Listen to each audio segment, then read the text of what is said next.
We have the opportunity here at Fielding Graduate University to welcome the members of the Ace of Cups band.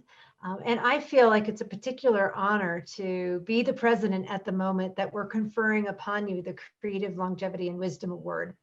And we confer this award almost every year for individuals or groups of people who we really think have not only made a significant contribution by advocating for others across generations, but also specifically this year around the empowerment of women.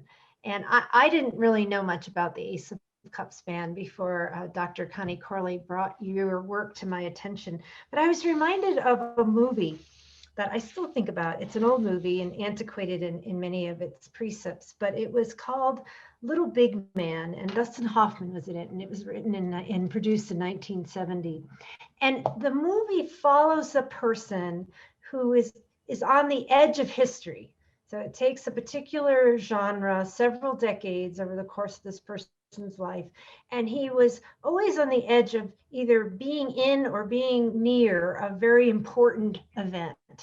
And when I read the biography, your sort of collective biography as a band, I thought the same thing, that you were very much always like right there on the edge of a really important moment or significant event, whether it was the 60s or the 70s or the 80s or now, as a group of people who have gleaned from your decades of work together as a group, even though some of your members have changed, but the ways in which you have articulated and continued to share your creativity, to be joyful, but also be poignant in much of the music that you've made. And so for those of you who are listening in today, and I know more people have joined us in just the last few minutes, I would definitely suggest that you go online and look at some of the music videos of the Ace of Cups over time, because they're really remarkable. And some of the ones that I really loved were Stones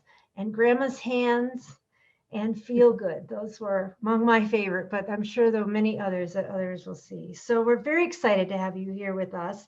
And just Mary, Dallis, Denise, Mary Ellen, and Diane, it's just really an honor as the president of Fielding to confer this award upon you today. And I look forward to hearing more from not only you, but from all of our participants who are able to join us. So now I'm going to turn it over to Connie. And Connie, if you would please continue. Thank you.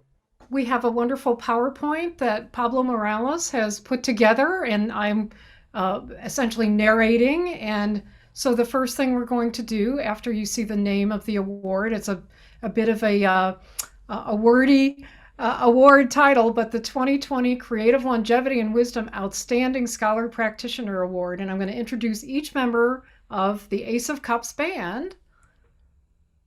Here they are together, and they're all here with us today. Mary Gannon Alfiler, the bass player. The newest member of the band next is Dallis Craft. And Dallis plays keyboards. And then the founding member next is Denise Kaufman, guitar, and plays a mean harmonica, I can tell you that. And next is Mary Ellen Simpson, who plays the lead guitar. And last but not least on drums, Diane Vitalich. So here they all are. They got their certificates in the mail and got their pictures sent in so that we could have them here for you. So now, next on the slide, I'm going to go through some pictures, historical and contemporary. So this is from the Grammy.com site. The Grammy website featured the Ace of Cups' second studio album, Sing Your Dreams, as a pre-release in September of 2020. So there's an article there, and that's the picture from that article. And the music is there, as well as on many of the other places you can get their music, Amazon and so on. So we're going to go into a little bit of history going back and forth. So next you'll see the original 4 band members. I'm sorry, the original 4 who are with us here, and then there was a 5th band member, Marla Hunt. And this group, the Ace of Cups, were at the epicenter of the 60s cultural and social revolution, and they were together from 1967 to 1972. And in the next slide, just another historical image. They were very unique in the sense that they were the first all-female band to be on stage. They were on the stage with the group The Band, with the Grateful Dead. They opened for Jimi Hendrix, and they played on a number of recordings of other rock groups. So if you fast forward now, 30 years later, in the early 2000s, 4 of the band members got together, and the president of High Moon Records worked with founding member Denise Kaufman to reissue some of their recordings. So the next few slides shows the band. Many of them are located in California, but several are in Hawaii, but near and far, I think San Francisco, where they were together initially, is a real draw for them. And their first album, which is self-titled Ace of Cups, was a double album, came out in 2018 and included artists like Taj Mahal and Buffy Sainte-Marie and other rock and folk luminaries. So next you'll see them a live performance shot. They were featured at one of the positive aging conferences in Los Angeles that Fielding sponsored a few years back. And they more recently played at a fundraiser for LA-based The Care of Love Project. And I was very fortunate to get to hear them play live in 2019. And the next few slides, again, taking us back to the early days and seeing each of the band members in their beauty and their energy. And they graced audiences with their poignant songs way back in the 1960s. There they are, probably in Golden Gate Park or Haight-Ashbury. And then this energy that kept them going, kept them together as friends over those decades, then resulted in them reconvening into their age of their 60s and beyond. And they've inspired musicians of all ages, bringing important messages about women's rights, social and ecological justice, and the importance of service to many, many people through their songs and their social media presence. Speaking of which, you will see they have a great website, aceofcups.com, and I think that's right up there on the slide. They've been featured on many, many media sources, Good Morning America.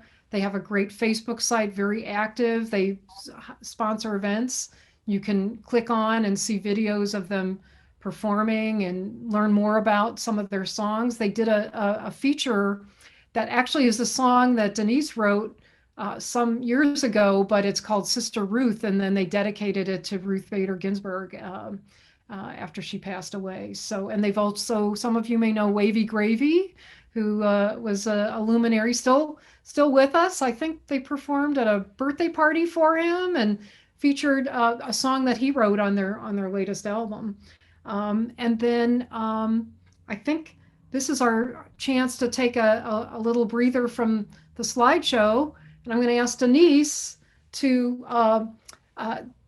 add a few comments about what we've just seen. And then I've got a question for each of the band members that our Creative Longevity and Wisdom community of practice. We have faculty, students, alumni, and increasingly people who are just drawn to this work who've helped to contribute some of the questions. And I'll ask a question of each band member. But let's kick off with Denise. Any comments that you want to make about what we've seen?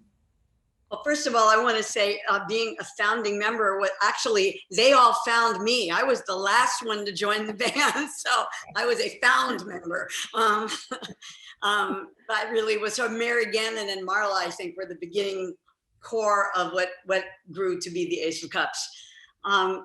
But one of the things I did want to note was that when we made our debut in 2018, when our first studio album, the Ace of Cups, came out, and there was a photograph of that in the slideshow. There was a woman on keys with us named Giovanna Joyce Mbesi, who when we first got going, it was just the original 4 of us. We didn't have a keyboard player, and Giovanna volunteered to come and play shows with us. She had neuroendocrine cancer and she couldn't commit to a long-term anything, but she loved our music and she played a number of shows with us. She went to New York with us the first time we went.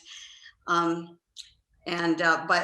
sometime later than that, we were touring again, and luckily we found Dallis, and she jumped in as our full-time keyboard player, but we were still able to have Giovanna sit in with us a couple of times after that, and then she passed away in November of 2019.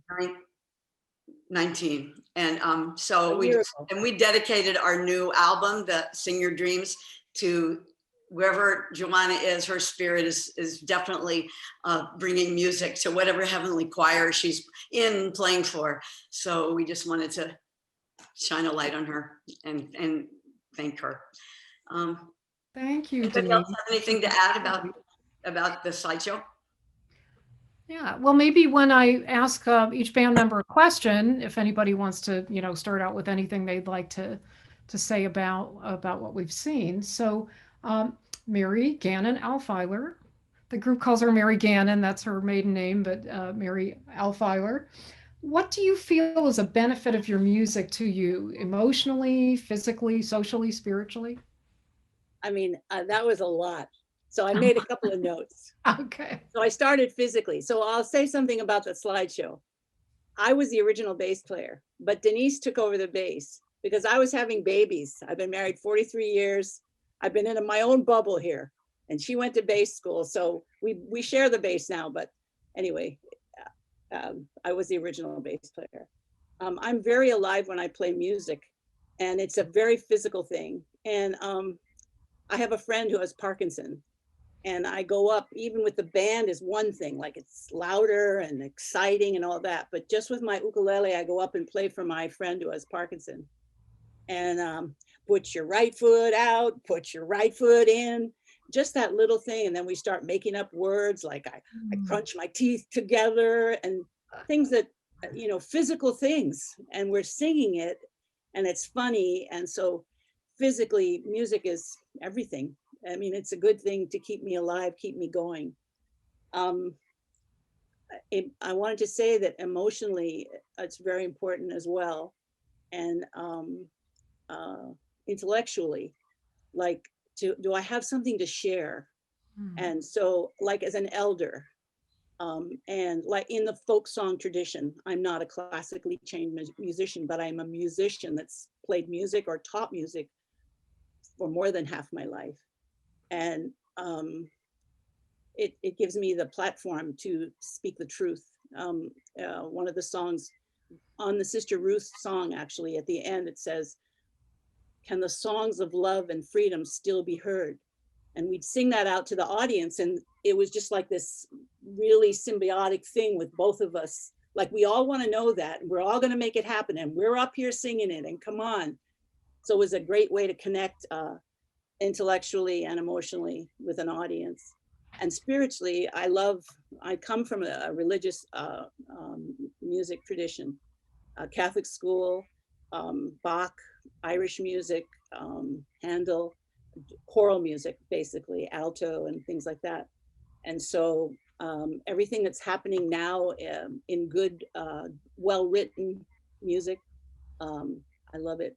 And it brings my heart, right up there. Music is everything.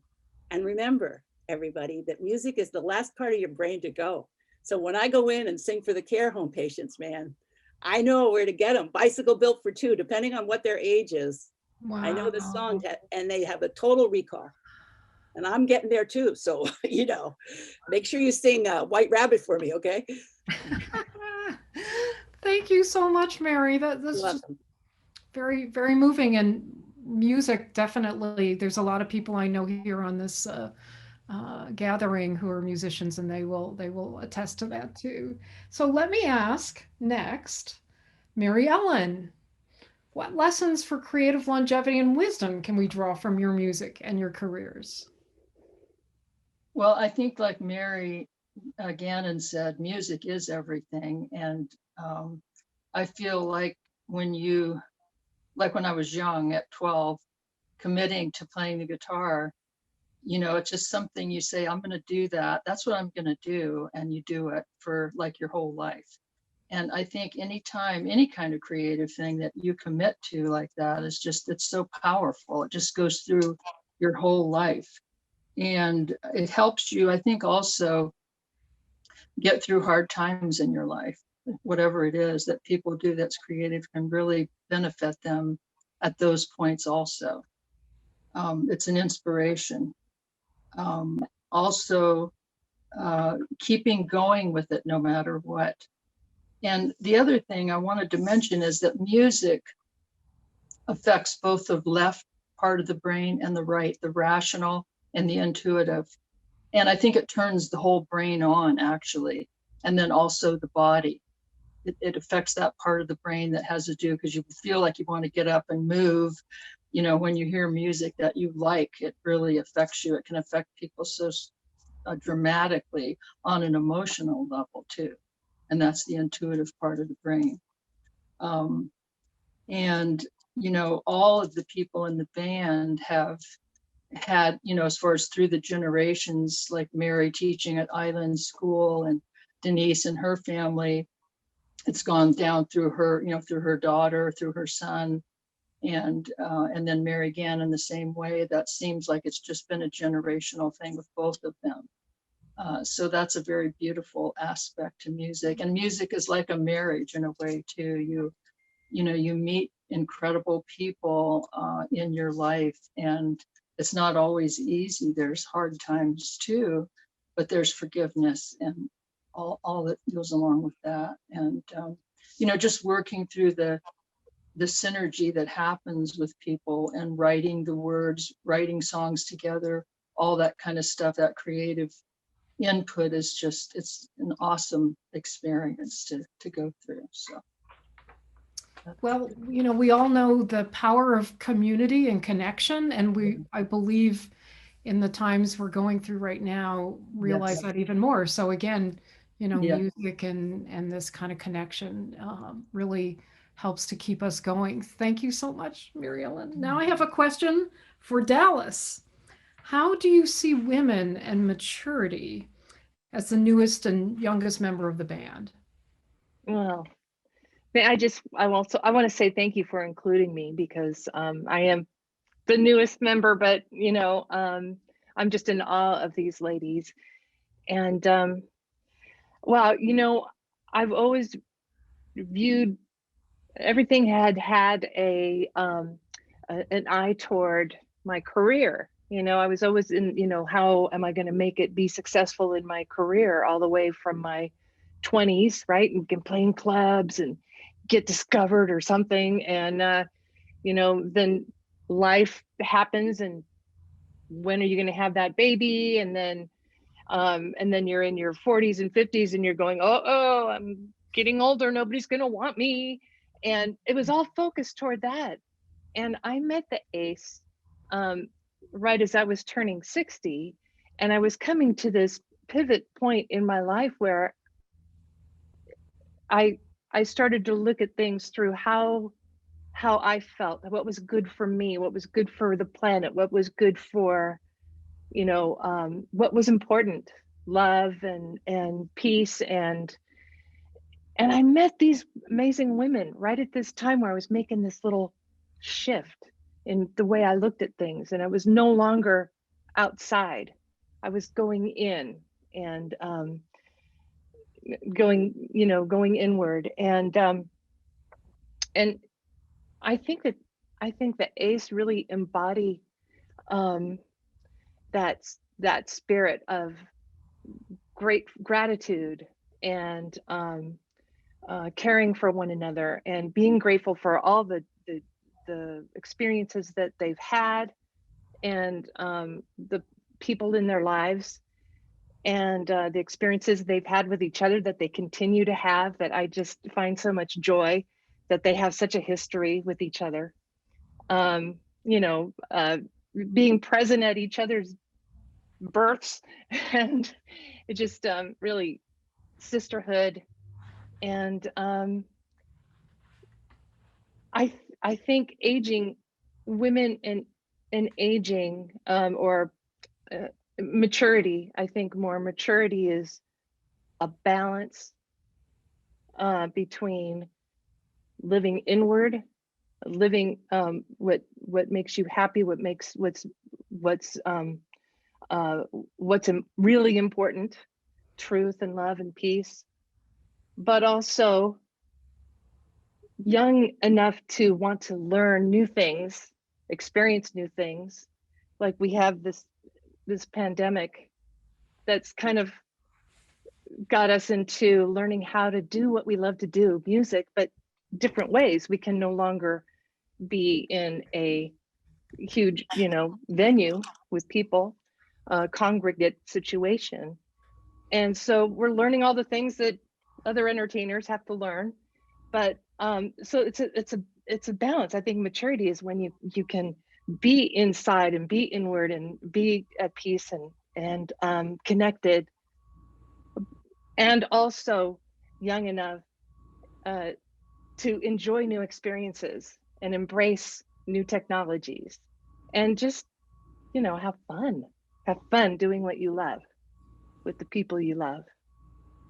I'm right there with you. So I could listen to you talk about this for another hour, but let's have our final question for Diane, and then I'm going to ask Denise to tell us a little bit about Feel Good, because we're going to go out with some music from a recording that they made. Actually, I think it's from a live recording, but and then we can stay on officially. We're ending at 4:30, but Pablo said as long as he's on or makes me the host, we can stay on. But Diane, what legacy do you want to be remembered for?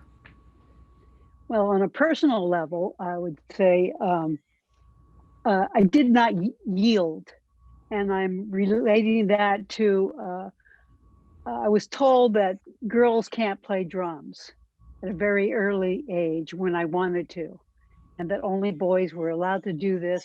And I just didn't think that was right, that was really wrong, and that I should be able to play drums if I want to, but I was denied that. So all the early years when I could have had all that learning time, growing up with music, it wasn't until I was married that, and out dancing and stuff, that I finally, decided to ask a drummer for help. And I got that help, and I started sitting in with bands. And so I kept on going. And I didn't have any other influences of any other women out there playing drums, but I just had something in me that wanted to play drums. So anyway, by the time I got with the Ace of Cups, I'm still learning, but I think it was the same thing that happened with them, is that against all odds, we came together. And I feel that all of us are together now because we're meant to be together for this time, and the endurance that had to come about to do that is just this passion for music. And I feel that the Ace of Cups play music for the right reason, and that is for the love of music and the sharing and to bring our music to the world, and that the lyrics and the songs matter, and what we say matter. That's right. And to bring about peace in the world. How do we do this? Yeah. So it's just bringing the best of who we are to the stage, and go from there. And now the stage is Zoom or There we are. the other technologies. But I think the legacy is that we did not yield, and we just kept going against all odds. 50 years later, and here we are, and it's an awesome experience. So Well, you were here, and you are here. still creative and generative, rocking. and the legacy is already there. Thank you so much to each of the band members. And now I just going to ask Denise if we can just have a couple minutes of your wisdom before we go out with Feel Good, which you wrote many years ago and is a very great way to wrap up. But I've known Denise for 10 years, and I did want to thank David Blake Willis, who's part of our Creative Longevity and Wisdom community of practice, for making the nomination. and Dr. Valerie Bentz, who started the Creative Longevity and Wisdom Initiative well over 10 years, and we're very grateful for Fielding to be able to host this and sponsor this award. But Denise, it's up to you to lead us into this final piece of the award ceremony. Well, there's something I've been thinking about that I really wanted to mention, which is, you know, for us, we were doing something we had never seen in being an all-women band together. And so that, as Diane said, you know, that's something in us that did that and just never stopped, you know. But the other piece that I've been thinking about is the people who gave us the chances at the time. Like, who were the people, like, who had the power positions at that time? Who were the people that mentored us and cared for us? And pretty much it was men. They were in those positions. And, you know, it was our first manager, Ambrose Hollingsworth, and his roommate in the hospital, who helped us, Leslie Scardelli. Then later it was Ron Pulte, our second manager. And then, you know, 35 years later, it was Alec Palau from Ace Records who went through our tapes and culled them to create an album of old live material. And that brought us to George Bear Wallace and High Moon Records. You know, if George Bear Wallace had not heard that music from the 60s and reached out to us, we would not be here today.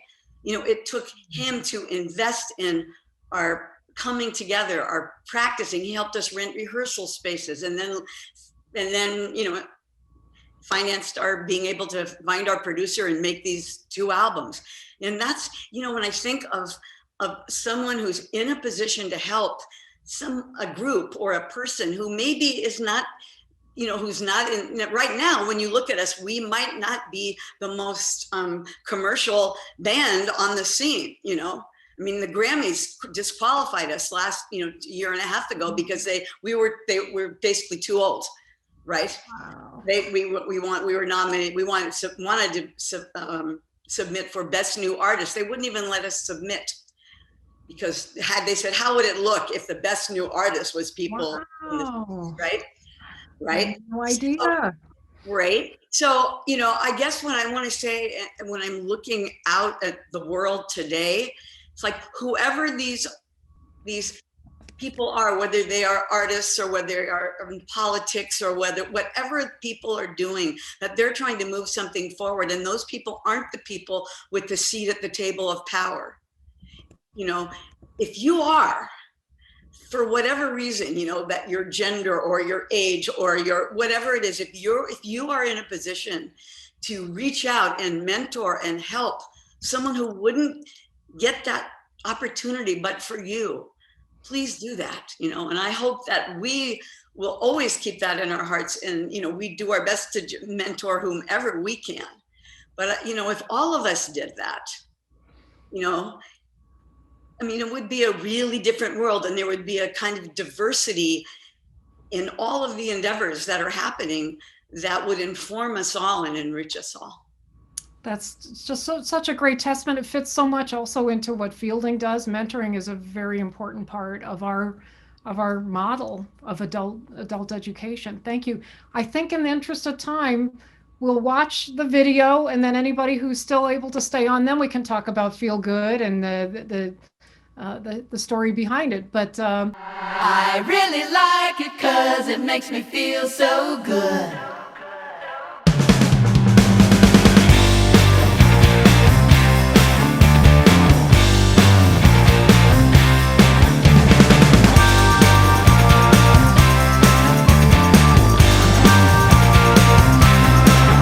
There's a whole lot of people trying to mess with your mind.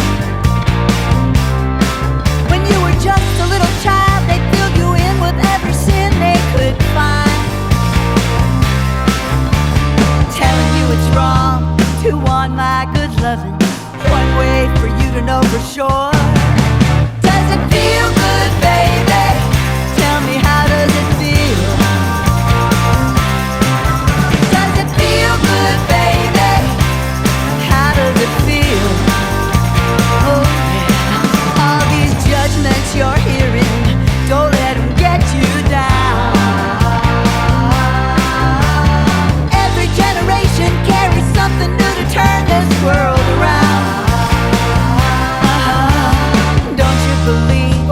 everybody's laying on you.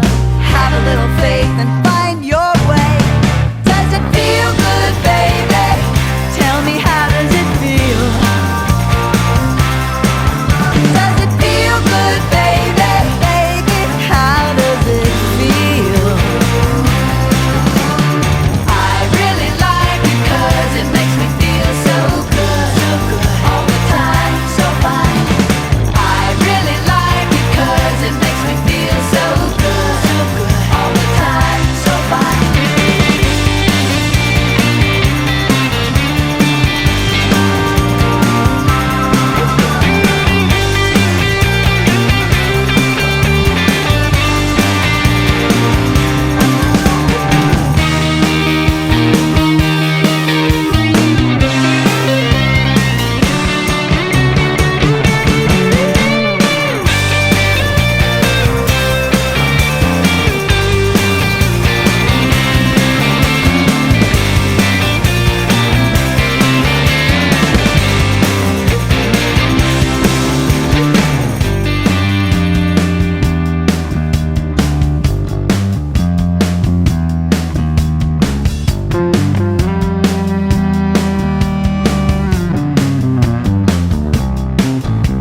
I woke up this morning, looked around, and what did I see? A whole lot of people rising up just like me. Mhm. Don't be afraid, you're not alone. Every one of us is going home. Does it feel good, baby? Tell me, how does it feel? Does it feel good, baby? Baby, how does it feel? So good. Does it feel good, baby? How does it feel? All the time, so fine. Does it feel good, baby? How does it feel? All the time, so fine. I really like it 'cause it makes me feel so good, all the time, so fine. I really like it 'cause it makes me feel so good, all the time, so fine. I really like it 'cause it makes me feel so good. How wonderful. Well, we made it work. It had that very psychedelic effect as well. Yeah. So I'm so delighted the band could be here. If you have anything you want to put in the chat, we'll save the chat for you so you can look at any comments. I know some people are already saying they're sharing it with family members or downloading songs and so on. So thank you all so much. We'll stick around. I know some people are still on the clock, have to punch out soon for the day. So we thank you for being here. We'll have this recording available. And thanks to Rachel Ann. Rachel Ann, do you want to put your video and your audio on? Who is Hi, Rachel. among many things, publicist, and gave us some tips on how to do the recording of this so we can use separate tracks. And I've already have visions of, maybe a podcast coming out from this. And in preparation for Fielding's next birthday, we're going to, maybe have a rockin' birthday party for Fielding. We'll have Ace of Cups back to help us with that celebration. So Thank you for honoring these incredible women. I just love you. I mean, after all of this time, still getting to hear you guys and watch you talk about your lives and the authenticity of the way you have lived for decades and really follow your word and your heart. It's really just, this will go down as the greatest project I've ever gotten to work on. And I'm sorry for any of my other clients that one day may hear this message, but for real, I'm touched beyond words by knowing these wonderful women. So thank you, Connie, and the Fielding Institute for honoring who these lovely women are on the stage and off. we're glad that we can, bring them to newer and wider audiences. So everybody have a great rest of your day, and hopefully you'll be, inspired and learn more, and to know that we can grow older and really grow and really connect and make a difference in the world. So thank you all. Denise, Diane, Dallis, Mary Ellen, Mary, And of course, Rachel Ann for helping, and Pablo Morales. Big round of applause for Pablo. We've been in touch a lot over this last few days in particular. So